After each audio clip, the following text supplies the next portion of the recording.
전주의 한 장애인 시설 원장이 저지른 비리가 정관계 인사들의 비호 속에 은폐되고 있다는 의혹이 가라앉지 않고 있습니다. 검찰이 수사를 하고도 그냥 흐지부지 덮은 것 아니냐는 비판까지 나오고 있습니다. 먼저 유진휘 기자입니다. 장애인 보호시설 원장 이모 씨는 지난해 임실군청을 찾았습니다. 당시 임실군 간부 공무원은 이 씨가 사업을 도와달라며 돈을 줬으나 청탁을 거절했다고 말합니다. 좋은 책이라고 저한테 한 거를 주고 가요. 책 속에 보니까 있길래 제가 바로 그때 전화를 해서 저를 어떻게 보고 이런 실수를 하냐. 이 씨가 2해 전 장애인 복지 예산을 다루는 도의회 상임위원장에게 보낸 사회관계망 서비스 문자입니다. 200만 원이 넘는 황금 열쇠를 전달했다는 내용과 몸 관리를 잘해야 한다는 내용이 담겨 있어 뇌물수수와 불법 시술 의혹이 짙습니다. 또 다른 도의원에게는 옷과 식사를 제공하며 예산 지원을 부탁합니다. 전현직 도의원들은 말을 아낍니다. 황금 열쇠를 받은 적도 없으세요? 황금 열쇠, 네. 그러니까 받은 적이 없다는 말씀이시죠? 네. 뭘 놓고 갔다고 해서 돌려주라. 그분한테 내가 받아야 할 이유가 뭐가 있느냐. 그런 적은 있죠. 국회의원에겐 공로패와 선물을 주고 국비 지원을 요구합니다. 감사패가 한 100개 넘게 오잖아요. 그래서 그런 감사패들이 어디가 있는가 모르죠. 이 씨가 사업 청탁을 한 정관계 인사는 20명에 가깝습니다. 현금으로도 주고 상품권으로도 주고 저희가 그걸 다 했죠. 그 자리에서는 어떤 걸 요구한 건 아닌데 받은 사람이 다 토해넣게 돼 있고 거기에 대해서 나라지를 받을 수 있다는 얘기만 했어요.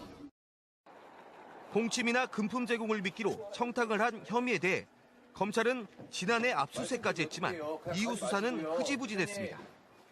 결국 부실한 수사가 전주 봉침 사건을 둘러싼 의혹들을 더욱 키운 셈이어서 검찰의 재수사 의지가 주목됩니다. KBS 뉴스 유진입니다. 그런데 이 사건을 놓고 당시 전주시 공무원이 검찰이 수사를 막았다고 말한 녹취록을 KBS 취재진이 확보했습니다. 어떤 말이 오갔는지 이어서 조선우 기자가 보도합니다. 전주 봉침 사건이 알려진 건 지난해 4월. 장애인 보호시설의 불법 운영과 자금 횡령 문제 등을 시민사회단체가 전주시에 알리면서 불거졌습니다.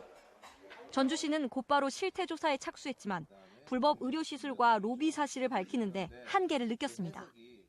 현장에도 명백히 그런 사건 저기를 확인하지 않는 이상, 증거를 확보하지 않는 이상은 고발을 하는 건 어렵다. 이 때문에 사건을 검찰에 제보했지만 수사는 지지부진했습니다. 당시 이 사건을 알린 전주시 고위공무원은 검찰 수사가 축소됐다고 말합니다. 대검에서 했다면 뭐가 안 돼야. 막은 사람이, 이거는 제가 말을 못해. 막은 사람이 있어. 전화 통화를 한 상대방은 당시 전주지검 간부를 거론하고 전주지검에 내가 들은 얘기가 뭐냐면 검찰 사람이 막았잖아요. 고위공무원은 애써 말을 아끼면서도 수사가 분명 축소됐다고 말합니다. 막은 사람이 있어. 전주 중이면서 막은 사람이 있어. 이건 내 얘기 못해. 보이지 않는 게 이거 많아요. 진짜 내가 너무 잘 알아. 당시 검찰 관계자조차 이해할 수 없다는 반응을 보였습니다. 검찰의 수사 축소 의혹에 대한 배경에 관심이 쏠리면서 지금이라도 전주 봉침 사건을 전면 재수사해야 한다는 목소리가 높아지고 있습니다. KBS 뉴스 조선우입니다. 전주시는 논란이 된 봉침 사건에 전주시가 개입한 것처럼 의혹을 제기한 공지영 작가를 명예훼손 등의 혐의로 검찰에 고발하기로 했습니다. 공지영 작가는 전주시가 봉침 사건을 축소, 은폐하려 한다며 비판해왔습니다.